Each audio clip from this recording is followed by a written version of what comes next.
So continuing on Knitted Out's designs, the tutorial series that I'm making, that I'm working with you guys, this is called Logs, and it's a neck warmer, cowl if you prefer to call that, and it's a beautiful one. It's made with super bulky, super chunky yarn and circular needles, so it's seamless, you don't have to do any seaming, and you work in the round.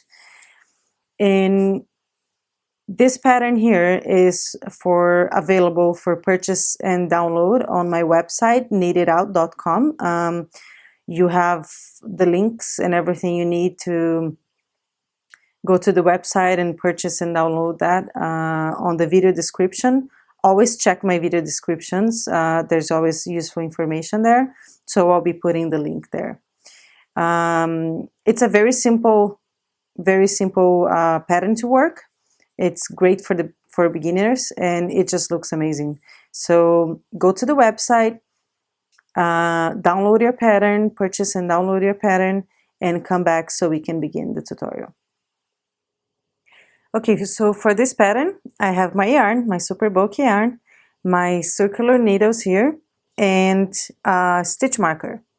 And we can now cast on. Now you have your pattern, and you can follow all the instructions, how many stitches you need to cast on, the size of the needle, and everything. So let's begin with casting on. So I am going to just leave some, like, enough yarn to cast on the number of stitches that the pattern asks for. I think that's probably good. And we'll begin with a slip knot, which is simply wrap the yarn around maybe 2 fingers, and you have the working yarn here. Just pass that inside that loop you made, and you have a slip knot.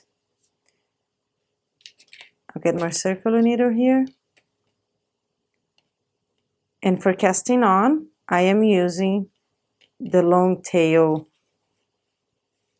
Cast On, which is pretty much, you hold the yarn between your fingers here, and it's like the slingshot, right? You will insert your, whoops, sorry.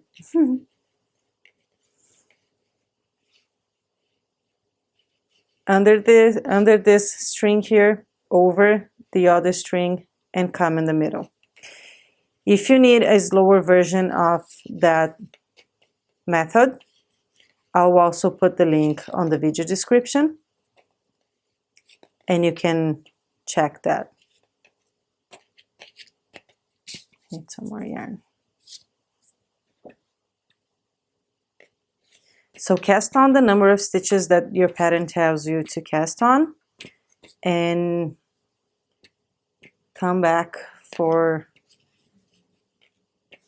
how to join in the round, for joining in the round. Okay, so now that I have cast on all the stitches that I needed, you will join in the round. So it's always very, very important to check if your stitches are not twisted. So that means they all need to be facing the same way without any twist like this.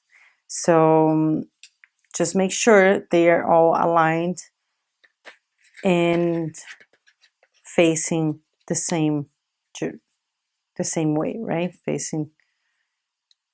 So I can see that mine are not twisted in any way. I'll get my stitch marker, and with the working yarn on my right hand, I'll just place that stitch marker here, and I'll get, actually, there's always some leftovers here. You can just kind of make a knot here so you don't get confused with the working yarn. and later on you're going to need some length to weave in the ends, right? So once you get, so now that you are sure that you have stitches, all the stitches are not twisted, we are going to link, join this stitch to that stitch. So by knitting this stitch here, make sure you do that quite tightly so you don't leave a lot of space between those two stitches, because there's a tendency of doing that. So we are going to knit 2,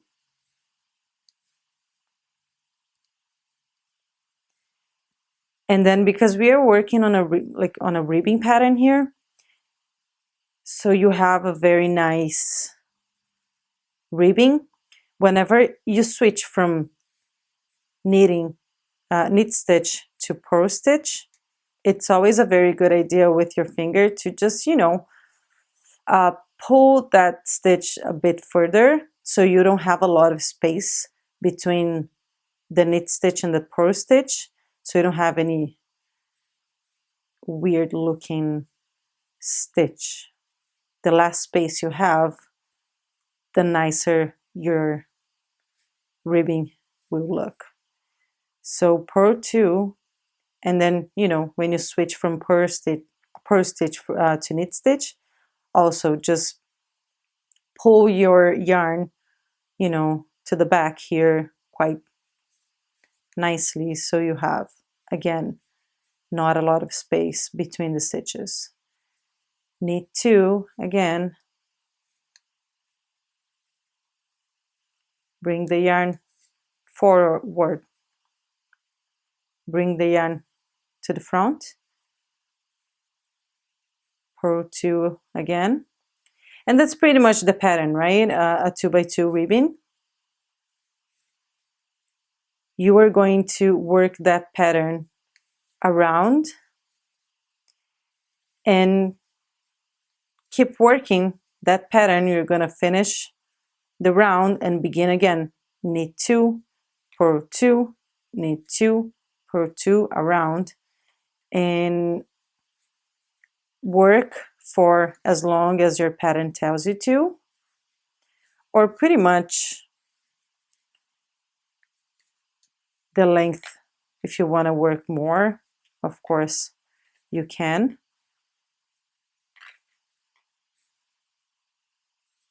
And I'll just finish that round here, and I'm going to show you how to bind off in pattern. So go ahead and work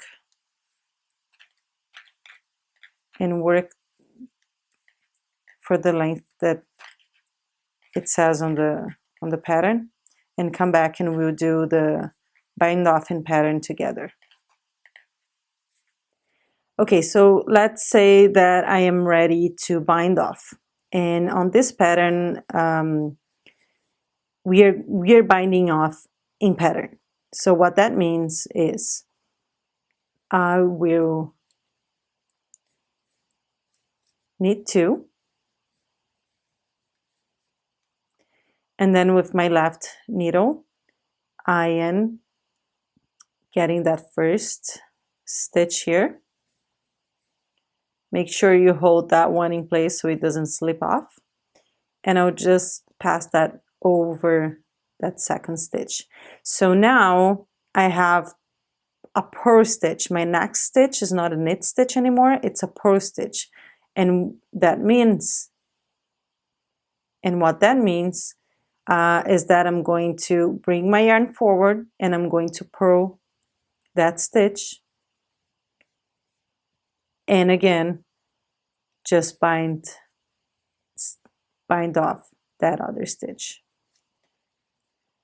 So now I still have one more purl stitch. So again, I'll just purl that stitch,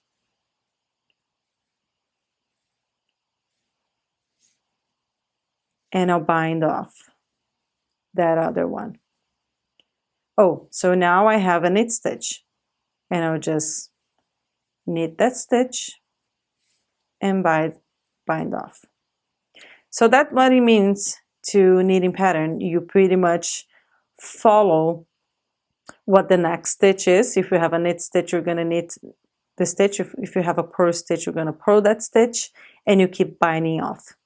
And so make sure you bind off somehow loosely, because you don't want to get, the bind off to that edge here to be too tight, and it just has a nicer look to it, and that's it. So when you bind off in pattern, it